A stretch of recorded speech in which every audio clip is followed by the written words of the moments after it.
축복이라는 제목을 함께 말씀을 나누겠습니다.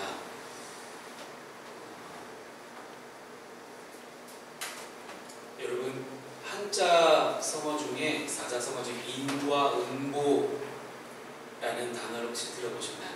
인과 응보. 원인과 결과가 서로 물고 물린다라는 그런 이제 해석을 할 수가 있는데, 한마디로 여러분들이 선한 일을 하게 되면 선한 결과를 얻게 되고 악한 일을 하게 되면 악한 결과를 얻게 된다, 그런 이야기입니다. 이런 사상이, 이런 생각들이 여전히 교회 안에도 존재하고 있는 것을 보게 됩니다. 하나님께서는 내가 반드시 순종해야지만 복을 주시는 분이라고 생각을 하는 겁니다. 틀린 말은 아니죠. 틀린 말은 아닌데, 어떤 생각이 담겨져 있냐면, 그 반대로 생각했을 때 만약에 나한테 안 좋은 일이 생겼어요. 나한테 무슨 어려운 일들이 생겼어요. 그러면 내가 하나님께 죄를 지어서 그런가? 특히 우리 젊은 청년들 가운데 그런 생각하는 분들이 되게 많아요. 내가 뭔가를 잘못했기 때문에 내가 지었던 그 죄가 생각이 나서 이것 때문에 하나님께 나를 벌 주시나? 그러다 보니 사랑과 용서의 하나님을 믿는 것이 아니라 벌 받는 것이 두려워서, 하나님께 혼나는 것이 두려워서 그렇게 의무감 속에서 신앙생활을 하고 있는 그런 청년들이 간혹 가다가 있습니다. 참 안타까웠어요. 왜 우리 하나님을, 아버지 하나님을 사랑과 용서의 하나님, 화평의 하나님으로 인식을 하지 못하고 계속 그렇게 무서운 하나님, 두렵고 떨리는 하나님을 받아들일까? 물론 우리는 순종하면 하나님이 주시는 축복을 받습니다. 그런데 조금이라도 하나님 보시기에 죄를 지었다고 하면 하나님이 줬던 복을 빼앗아 가실까요? 여기서 나오는 신학적인 혹은 교리적인 문제 중에 하나가 뭐냐면, 한 번 구원받았다고 생각되어지는 사람의 그 구원이 취소될 수 있냐는 말이에요. 이것과 관련돼서 굉장히 많은 신학자들 사이에서 논쟁이 여전히 있습니다만은, 제가 믿는 하나님께서 우리에게 주시는 소중한 성경 말씀을 토대로 제가 볼 때는 하나님의 구원은 절대로 취소되지 않습니다. 그런데 취소되지 않지만 분명한 것은요, 처음에 그 구원이 정말 진짜였냐는 거예요. 이거는 조금 점검해 봐야 됩니다. 하나님께서 우리에게 약속하신 구원은 하나님이 만드신 법칙이에요. 누구든지 예수 그리스도를 믿기만 하면, 구세주와 주님으로 영접하기만 하면, 주인이 바뀌기만 하면, 예수님으로 내 삶의 주인이 바뀌기만 하면 내가 너를 구원해 줄게. 이거는 하나님이 정하신 규칙이자 약속입니다. 그래서 이거를 누구든지 지키기만 하면, 약속을 잘 지키기만 하면 누구나 구원을 받을 수 있어요. 이거는 절대 취소가 안 돼요. 제가 드리는 말씀이 이 뜻입니다. 하나님의 구원은 절대 취소가 없습니다. 왜? 하나님이 먼저 약속을, 규칙을 정해주셨기 때문에. 그러면 우리의 입장에서 이 약속과 규칙에 대해서 우리는 어떻게 생각할 수 있을까라는 거예요. 우리는 이걸 어떻게 받아들일까라는 그런 내용이거든요. 사랑하는 여러분, 우리가 완전히 내 삶의 주인이 예수 그리스도로 바뀌는 그 순종만이 우리를 구원에 이르게 합니다. 어떤 교회에 와서 뭐 이렇게 드럼을 치고 건반을 치고 베이스를 친다고 자동으로 구원 프리패스 통과되고 이런 거 없어요. 아무리 열심히 헌신한다 해도 그 헌신을 하게 되는 그 동기가 하나님을 너무 사랑해서, 하나님을 정말로 사랑하는 마음으로 예배하고 싶어서 그렇게 내가 하나님을 예배하겠다고 나오는 그 마음, 그 동기가 중요한 것이지 행위가 중요한 것이 아니다라는 거예요. 한국교회의 가장 커다란 문제점 중에 하나는 이 부분입니다. 행위를 통해서 구원받을 수 있다고 생각하는 것. 물론 이분은 아니라고 얘기하겠죠. 그러나 그 이면을 들여다보면 그 내면 속에, 그 마음 속에, 생각 속에는 여전히 내가 이 교회에서, 이 세상에서 내가 잘 누리고 잘 먹고 잘 살고 명예를 내가 높아지는 것들을 기대하며 뭔가 행위로 하나님께 영광을 돌리려고 하는 그런 마음의 순수한 동기가 사라져 있는 그런 분들이 굉장히 많다는 사실입니다. 그래서 오늘 순종할 때 누리는 이 축복에 대해서 우리가 함께 생각을 해보겠습니다. 이 순종이라는 단어 자체가 참 부담스러운 단어입니다. 하나님의 인도하심을 이해할 수 없을 때 예를 드는 거예요. 특히 하나님의 인도하심이 도저히 이해가 되지 않아요. 왜 하나님 나를 이렇게 인도하실까? 그럼 진짜 순종하기 정말 어렵습니다. 제가 그랬거든요. 하나님이 저에게 목회자의 길을 가게 하시려고 저를 인도하실 때 저는 거절했습니다. 하나님, 사람 잘못 보셨습니다. 저 그런 사람 아니에요. 제가 어떤 사람인데 저를 하나님 저 아시잖아요. 이렇게 저는 하나님의 뜻을 거절했습니다. 순종을 못했죠. 부담스러웠거든요. 저 같은 사람이 저까지 이렇게 무슨 목사를 하겠다고 안 된다 생각했어요. 하나님의 생각은 우리의 생각과 너무 다르다는 것을 우리는 잘 알지만 구약 성경에 나오는 요나처럼 이 축복의 자리, 순종의 자리에도 도망치고 싶을 때가 우리 너무나 많아요. 최근에 여러분들의 모습을 한번 돌아보십시오. 여러분의 모습은 순종의 모습에 가까운지 아니면 불순종의 삶에 가까운지. 성경을 통틀어서 최고의 축복의 장이라고 불려지는 이 신명기 28장 말씀을 우리가 함께 묵상하면서 여러분 그래도 감사하게도 하나님께서 우리에게 축복의 말씀만 묵상하게 하시지 오늘 주일 말씀은 그 다음에 나오는 저주의 말씀은 안 하게 하셨어요. 그래서 이 축복의 말씀을 통해서 하나님이 원하시는 순종이 무엇인지 우리의 순종과 하나님 주시는 이 복의 관계를 함께 살펴보도록 하겠습니다. 첫 번째 조건입니다. 축복의 조건은 순종입니다. 하나밖에 없습니다. 그냥 순종하는 겁니다. 내가 하나님께 정말 축복받으려면 그냥 순종하면 돼요. 이게 우리에게 주시는 가장 위대한 조건입니다. 오늘 본문에 제가 계속 말씀드리던 신명기 28장은 축복과 저주로 완전히 나뉘어요. 그런데 이 축복과 저주를 받게 되는 그 기준점, 중요한 기준점이 1절과 2절 가운데 나옵니다. 함께 우리 읽어보겠습니다. 시작. 내가 내 하나님 여호와의 말씀을 삼가듣고 내가 오늘 내게 명령하는 그 모든 명령을 지켜하면 내가 하나님 여호와께서 너희를 세계 모든 민족에 평안하게 할 것이다. 내 하나님 여호와의 말씀을 청종하면 이 모든 복이 내게 임하여 내게 이르리니. 아멘. 축복과 저주를 받게 되는 기준이 너무나 분명하죠. 내가 하나님의 말씀에 얼마나 순종하느냐의 문제입니다. 이스라엘 백성이 하나님의 백성으로서 이 하나님의 말씀을 잘 지켜서 행하고 순종하면 가나안 땅은 그들에게 축복의 땅이 됩니다. 그러나 이 말씀에 순종하지 않으면 이 가나안 땅은 그들에게 저주의 땅이 될 거예요. 여러분, 실제 가나안 땅은 적과 꿀이 흐르지 않습니다. 아무리 제가 사진을 들여다보고 제가 직접 가본 적은 없거든요, 이스라엘을. 근데 아무리 사진을 들여다보고 적과 꿀은 없어요. 근데 이 땅을 왜 적과 꿀이 흐른다고 했을까? 적과 꿀이 흐를 수 있는 조건 딱 하나는요, 이스라엘 백성들이 하나님께 순종하는 거예요. 그러면 하나님이 엄청난 축복들을 부어주시는데 그걸 하나님 적과 꿀로 표현하신 겁니다. 이처럼 언약의 말씀은 성도들에게 구체적인 결단을 내릴 것을 요구합니다.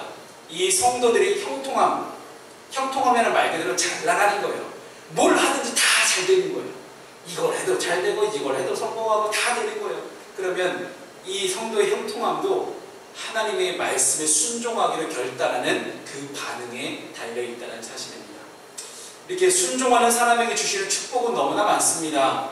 근데 하나님은 이 축복을 축약해서 두 문장으로 오늘 본문 가운데 적어 놓으셨어요. 1번, 세계 모든 민족 위에 뛰어나게 하실 것이다. 이야.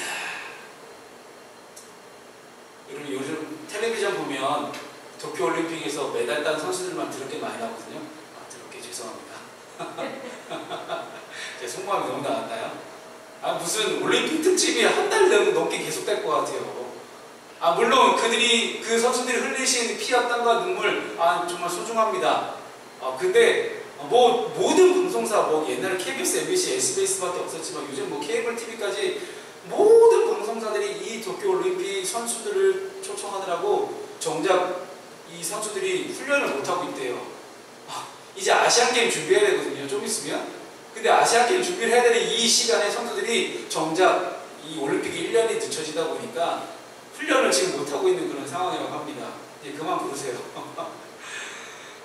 근데 이 선수들을 보면서 너무 이게 그 요즘 청소년들 말로는 국뽕이라고 하거든요. 국뽕이 차오른다고 막 그렇게 얘기하거든요. 맞지, 준이가?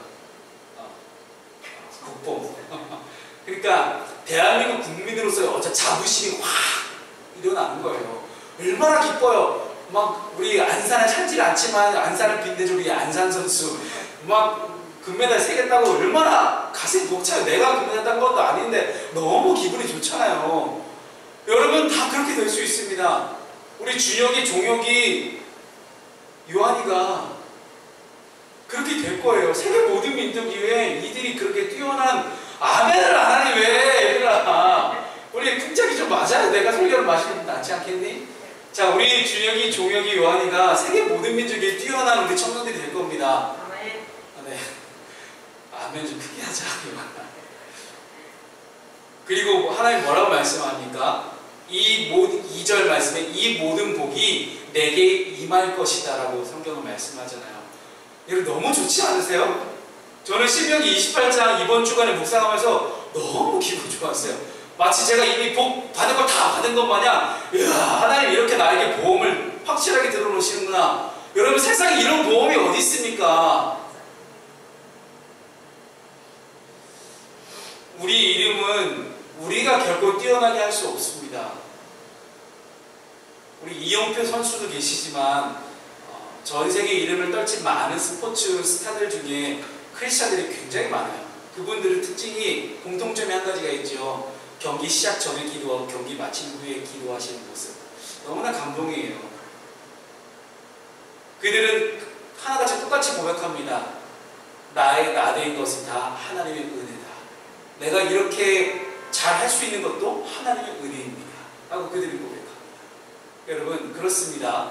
우리가 아무리 나의 이름을, 나의 명예를, 나의 권세를 높이려고 한들 스스로 높이려고 하면 우리는 반드시 무너지게 되어 있습니다. 우리의 이름을 결코 뛰어나게 할 수는 없지만 하나님은 하십니다. 아멘. 하나님은 우리를 세워주십니다. 우리 스스로 복을 만들어낼 수도, 우리가 스스로 복을 남에게 줄 수도 없어요. 하지만 하나님은 하십니다. 복을 가능하게 하시고 복을 누리게 하시는 분, 그분이 바로 우리 여호와 하나님이라는 사실이에요. 이 원리를 어기고 부정하는 것, 그것은 바로 교만이라는 거예요.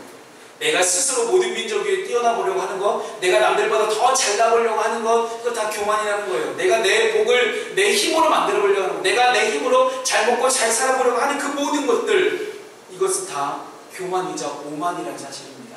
이 모든 것이 하나님께 달려있는 줄 믿습니다. 1절과 2절을 확실하게 믿음으로 고백하고 나가야만 이 다음에 나오는 엄청난 복들이 여러분께 됩니다. 그래서 이 1절과 2절을 제가 이렇게 오버하면서 강조하는 거예요. 정말 중요하거든요. 1절과 2절이 근거가 돼서 나오는 두 번째 조건, 개인에게 주신 하나님의 복이 어떻게 오는지 우리 함께 살펴보겠습니다.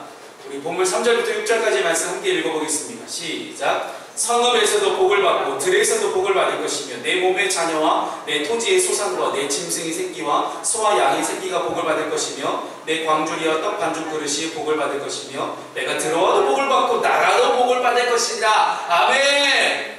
아멘. 저 어렸을 때 저희 교회 목사님이 저희 교회 저희 가정에 신방 오시면 늘 하셨던 말씀이 이 축복의 말씀이었어요. 어렸을 때부터 이 신명기 28장 말씀을 정말 많이 들었던 말씀이에요.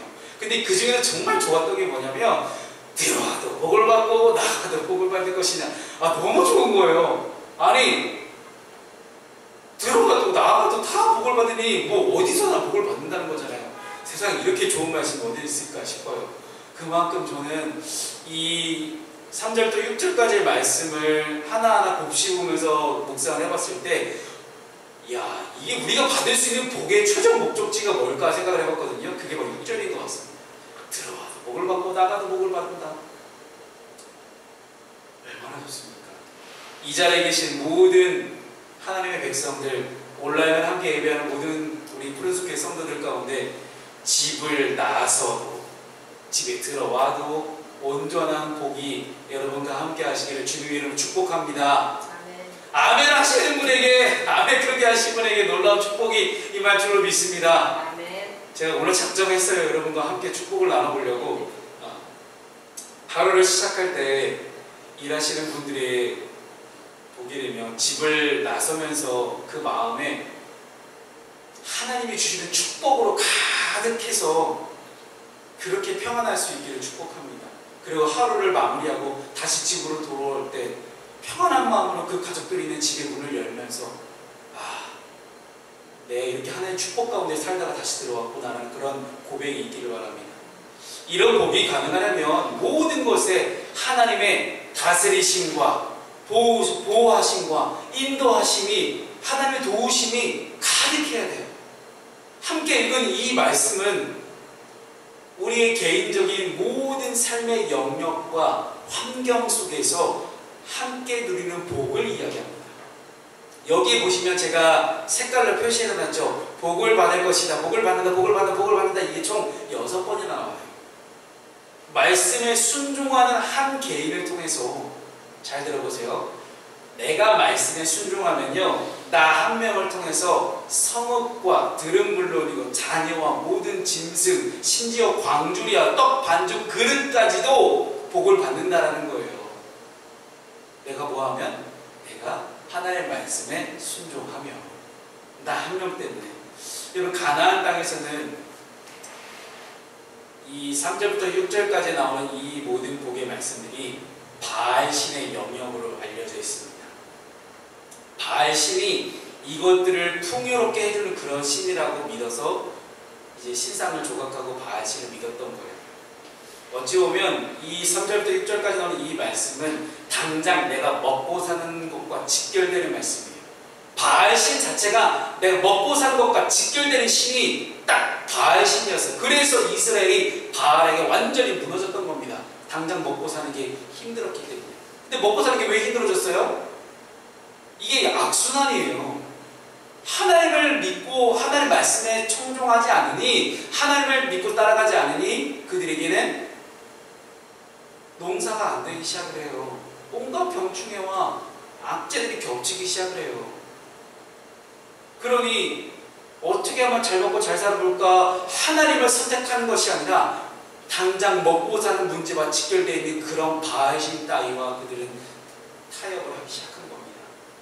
그래서 이 말씀은 철저하게 가나안 땅의 토착민들이 믿고 있었던 바알신의 영역으로 알려져 있는 이것들을 깨뜨리는 그러한 영적 전쟁에 대한 내용입니다. 제가 왜 영적 전쟁에 표현하는지 이따가 조금 더 설명을 좀 드리겠지만, 애굽에 내려진 10가지 재앙도 애굽 사람들이 잘 믿고 있었던 10가지 신에 대한 영적 전쟁에 대한 내용이었어요. 그렇기 때문에 성도는, 그리스도인은 복의 근원이 누구인지, 진짜 나에게 복을 주시는 분이 누구신지를 분명하게 알아야 돼요. 동시에 그 복을 흘려보내고 그런 복의 통로로 우리는 살아가야 됩니다. 이 두 번째, 개인에게 주신 하나님의 축복을 우리 시작하면서 3절과 6절이 개인에게 주시는 복이라고 말씀을 드렸습니다. 본문에 적혀있는 중요한 단어가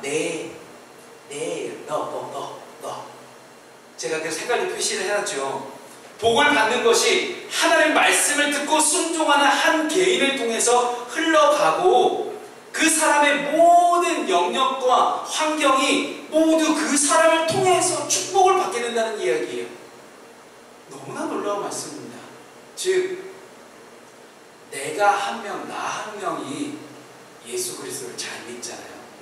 우리 가정이 축복을 받고, 성읍이 축복을 받고, 나라와 민족이 축복을 받는 놀라운 역사가 일어나는 거예요.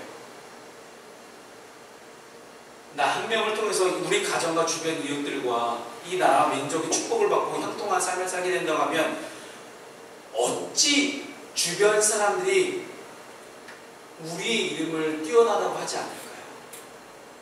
내가 내 이름을 스스로 높아보려고 막 그렇게 아둥바둥거리지 않아도, 나 한 명 때문에, 내가 예수를 잘 믿으니 나 한 명 때문에 내 주변 영역과 모든 환경이 다 축복을 받게 되니 다 누구 때문에 그래요? 이 사람 때문에 내가 우리가 축복을 이렇게 받는 거구나. 근데 그 사람 축복의 근원을 보니까 하나님이셔. 와, 하나님 안 믿고 못 빼기는 거예요. 이런 놀라운 축복의 원리가 우리 프로스교회 모든 성도들 가정 가운데 일어나길 축복합니다. 여러분, 이것이 축복의 원리예요. 예수 믿으면 부자 됩니다. 맞아요. 맞는데 그 앞에 나오는 중요한 단어, 우리가 부자 된다가 너무 여기에 우리가 포인트를 맞추지 말고 예수 믿으면 이게 중요한 거예요. 예수를 믿어야 복을 받고 예수를 믿어야 부자가 되고 할 거 아니에요. 근데 예수를 믿지 않으니 이게 되겠냐고. 이게 그래서 안 되는 거예요. 억지로 우리가 우리 이름을 높이려 하지 않아도 하나님은 축복의 통로로 우리를 사회 곳곳에 세우실 것입니다. 따라서 4절과 같이 우리의 자녀와 우리가 가지고 있는 모든 재물들이 복을 받아야 됩니다. 그러려면 일단 그리스도인들이 먼저 복을 받아야 돼요. 일단 내가 복을 받아야 나눠줄 게 있을 거 아니에요. 그리고 그 복을 우리가 나눠주고 내려보내고 흘려보내는 그런 역할을 계속해서 감당해야 돼요. 우리의 자녀가 하나님의 비전을 성취하는 자녀가 되어야 되고, 우리가 속해 있는 일터와 우리의 사업이 하나님의 비전을 이루는 통로가 되어야 됩니다. 어떤 사업을 하든지 그 사업을 통해서 하나님이 영광 받으시는 그런 사업이 될 수 있기를 바랍니다. 어느 때요? 우리가 하나님께 바짝 붙어 있을 때에는 이것이 가능한 줄로 믿습니다. 또 무엇입니까? 광주리와 떡 반죽 그릇. 이 광주리는 그런 거예요. 그러니까 농장에서 어떤 수확을 합니다. 수확을 하면 열매를 수확하면 이 열매 맺는 그것들을 담아놓는 그릇이 바로 광주리예요. 떡 반죽 그릇은 그 얻은 결과물이 집에서 가공이 되어서 떡으로 바꿔서 담는 그릇이 떡 반죽 그릇이에요. 즉 우리가 일터에서 얻는 우리의 결과물들, 일터에서 얻는 것이 온전히 우리에게 주어지는 것도 축복입니다. 왜 그런 경우들이 있잖아요. 열심히 일했는데 일한 만큼의 보상을 받지 못한다는 그런 상황들 분명히 발생하거든요. 열심히 일했는데 손에 남는 것이 없고, 중간에 불의의 사고나 혹은 악한 사람들이 내 것을 갈취해 나갈 수도 있고, 나의 실수나 혹은 나의 잘못된 선택으로 놓칠 수도 있는 것이고, 마음대로 되지 않을 수 있어요. 그런데 우리가 하나님의 말씀을 청종하고 하나님의 곁에 바짝 붙어 있을 때 우리의 모든 소유와 재물과 가정과 가족과 자녀를 하나님이 책임져 주시고 보호해 주신다는 이야기입니다. 이런 축복이 이건 정말 말로 너무 좋은데 말로 표현할 수 없는 이 축복이 우리 저와 여러분과 함께 하시기를 주님으로 축복합니다. 세 번째는요, 민족에게 주시는 축복입니다. 본문 7절부터 14절까지 이 말씀인데요. 여러분 한번 본문의 말씀을 우리가 천천히 한번 읽어보면서 오늘 본문의 말씀 하나하나 좀 이렇게 곱씹어 봤으면 좋겠습니다. 여기서 나오는 중요한 축복의 원리가 있습니다. 14절 말씀 함께 읽어보죠. 시작. 내가 오늘 너희에게 명령하는 그 말씀을 떠나 좌로나 우로나 치우치지 아니하고 다른 신을 따라 섬기지 아니하면 이와 같으리라. 아멘. 이 말씀은 굉장히 비슷한 말씀 중에 하나가 있었어요. 여호수아가 전에 하나님께 들었던 말씀을 기억하고 다시 한번 백성들에게 선포했던 말씀입니다.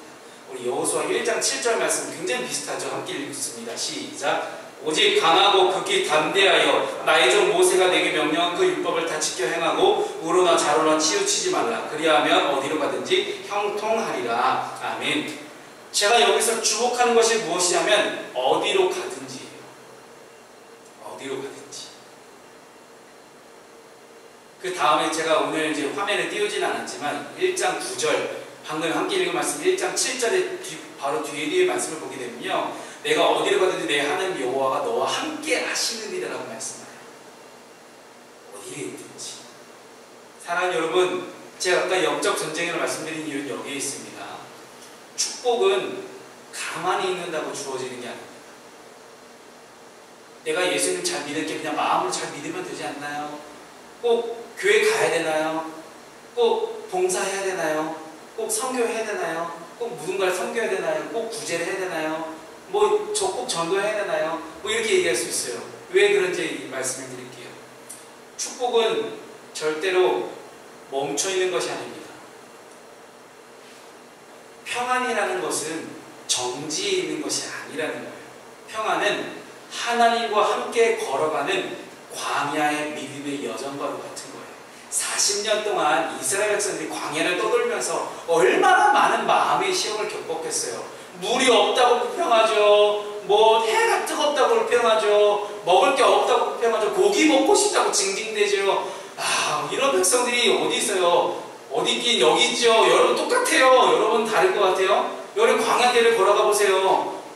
얼마나 똑같이 다른지 한번 여러분 자신을 들여다보자고요. 요한이 찔리지. 무더운 여름날 요한이가 땀을 삐질삐질 흘리면서 저희 카페를 들어오더라고요. 그러면서 얼마나 덥다고 하는지 그냥 여러분 사람이 그래요. 주변 상황과 환경에 쉽게 영향을 받는 것이 우리의 인간입니다.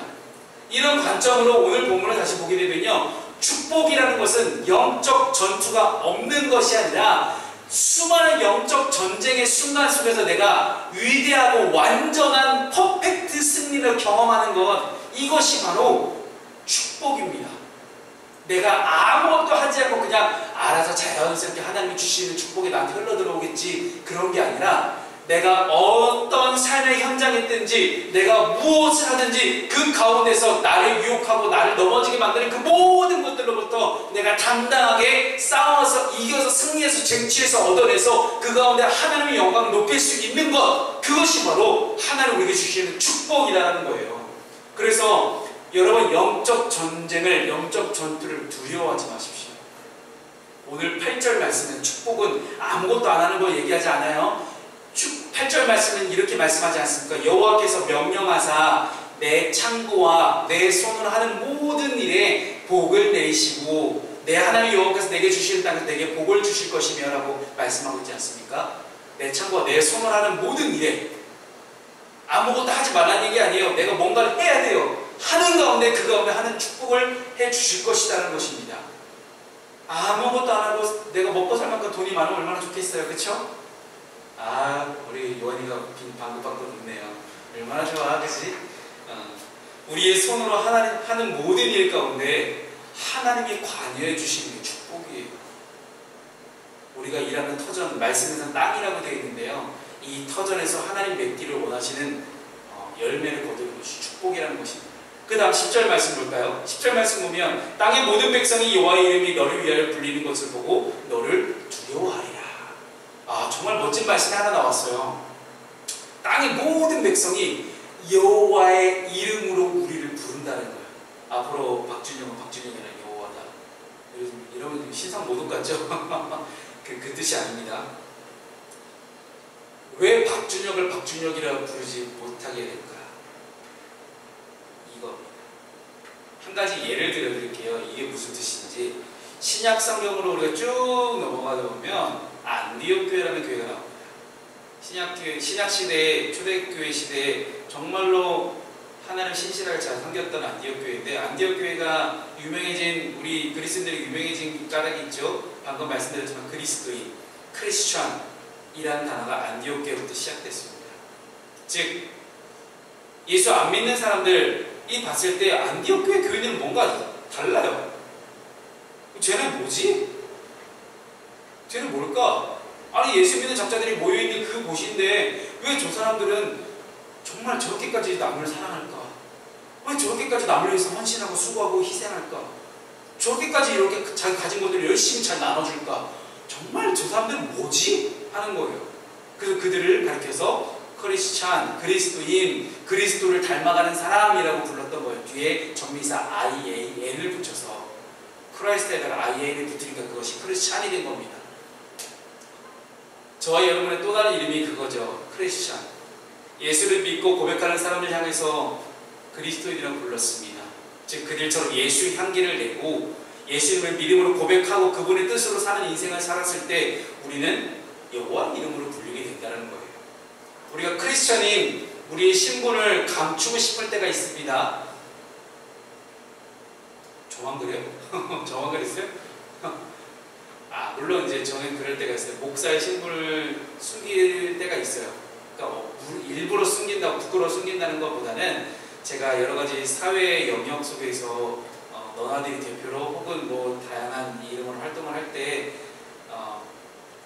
이제 교회를 드러내지 않고 이런 외적인 신분으로 살아가야 될 때는 굳이 뭐 말을 하진 않습니다. 근데 결국 그들은 다 알더라고요. 왜? 뭔가 하는 짓이 다르거든요. 뭐 직장에 들어가서 싫은 소리 듣기 싫어서 나 크리스찬인 거를 밝히지 않는 사람들도 있고요. 이런저런 설명하기 그냥 귀찮으니까 같이 밥을 먹으면서도 기도하는 모습이 그냥 듣기 싫으니까. 그치 이완아?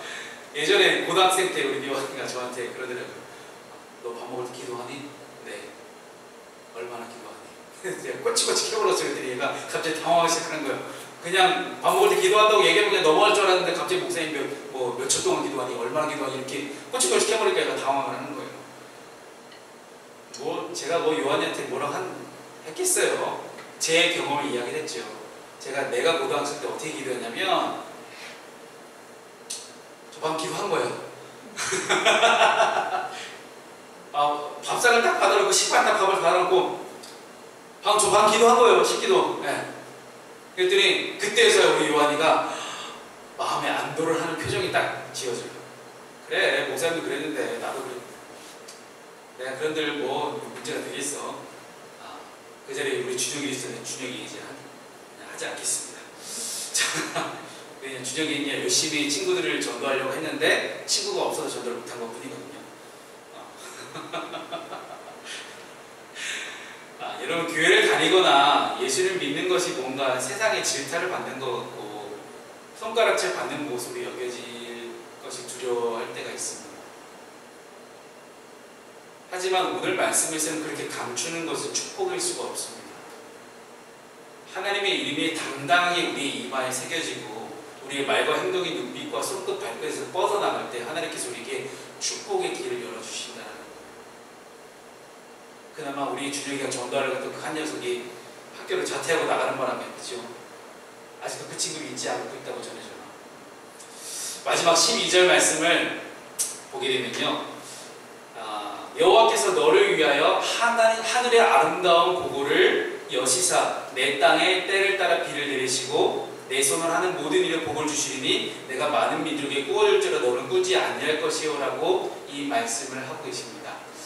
때를 따라 내리는 비에 대해서는 제가 예전에 이른 비와 늦은 비에 대해서 제가 설명을 좀 드렸었습니다. 제발 기억해 주시길 바라겠습니다. 저는 이 12절 말씀을 좀 제일 많이 묵상했던 말씀인데요. 하나님께서 우리의 일터에 하나님이 복을 내려주셔서 다른 사람들보다 갑절의 결과물을 얻게 된다는 그런 이유예요. 한번 생각해봤습니다. 12절에서 하나님 주시는 복이 그런 결과물이 과연 크기와 양, 어떤 물량뿐일까 하라는 거예요. 크기와 물량 때문은 아닐 거예요. 이 말씀 속에 우리 두 가지 하나님의 복을 우리가 깨닫기를 바랍니다. 첫 번째는요. 하나님의 때를 깨닫는 은혜예요. 때를 따라 비를 내려주신다고 말씀하시나요? 바라는 것은 일반 은총입니다. 일반 은총. 햇빛과 같이 그냥 우리 준혁이에도 내려지고 종혁이에도 뿌려지는 그런 일반 은총이에요.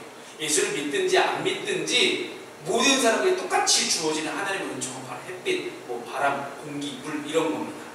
그런데 누구에게는 이 단순하고 일상적인 것이 하늘의 아름다운 보고를 여신 하나님의 때를 따라 주신 은혜로 여겨진다는 거예요.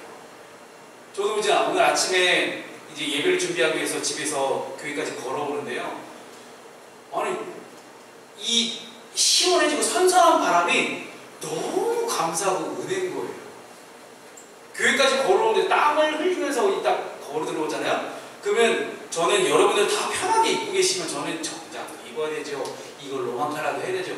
이게 은근히 체온을 1, 2도를 높입니다. 굉장히 더워요. 그래서 저는 항상 뒤에다가 사계절을 저는 뒤에다가 선풍기를 틀어놔요. 그만큼 밖에 있는 자리가 덥습니다. 그런데 오늘은 땀을 한 방울도 안 흘리고 교회까지 걸어오고 어찌나 그게 은혜가 되는지요. 여러분 이런 것을 깨닫는 것이 은혜입니다. 감사가 나오잖아요. 하나님이 하시는 일, 하나님이 계절을 만드시고 계절 가운데 선선한 바람을 주셨다는 것 그 자체만으로도 은혜고 감사한 거예요. 이게 바로 은혜예요. 두 번째 우리가 이 12절 말씀에 깨달을 수 있는 은혜는요. 많은 민족에게 꾸어줄 수 있는 마음이 우리 우리에게 있다는 것이 복이에요. 사랑하는 여러분, 최대한 많이 나눠주십시오. 어떻게 나누는 방법을 모르겠다 생각하시면 교회에 헌금하십시오.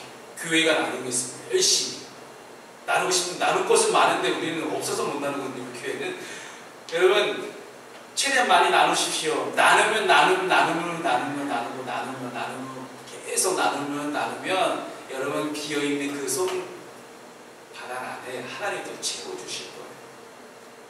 하나님은 우리 손으로 하는 모든 일에 복을 주셨습니다. 그런데 그것을 우리의 것으로만 여기지 않고 모든 민족에게 나눠주었다는 거예요. 마치 하나님이 하늘에 내리는 비를 믿는 자들에게만 내려주시는 것이 아니라 받은 복을 세상 사람들 모든 사람에게 나눠준다는 거예요.